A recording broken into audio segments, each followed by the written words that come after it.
정부는 우리나라가 미국의 금리 인상 영향을 크게 받지는 않을 것으로 보고 있지만 신흥국발 위기, 자금 유출의 위험, 또 국제 금융시장의 불안 등의 가능성이 있는 만큼 선제적인 대응 체계를 꾸려 실행하기로 했습니다. 외환 시장의 위험을 막기 위한 제도 정비에도 나섭니다. 이재경 기자가 보도합니다. 우리나라는 미국의 금리 인상의 영향을 크게 받지 않을 것으로 정부는 보고 있습니다.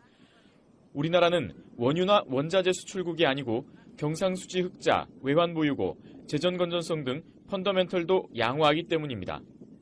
지난달 이후 외국인의 자금 유출 규모도 평년 수준에 머물고 있습니다. 하지만 브라질과 남아공이 최근 신용등급이 강등되는 등 신흥국의 위험은 여전히 큰 상황입니다. 중국의 경기 둔화와 저유가 등에 따른 아시아 신흥국과 원자재 수출국도 불안하기는 마찬가지입니다. 정부는 이런 글로벌 금융시장의 불확실성에 선제적으로 대응하기로 했습니다. 우선 기획재정부와 한국은행, 금융위원회 등은 외환 건전성 제도 개편 태스크포스를 18일 발족합니다. 선물한 포지션 제도, 외환 건전성 부담금 등을 포함해 외환 건전성 제도를 원점에서 재검토하기로 했습니다. 민간 전문가들의 의견을 청취하고 기존 거시 건전성 조치의 효과도 재평가합니다.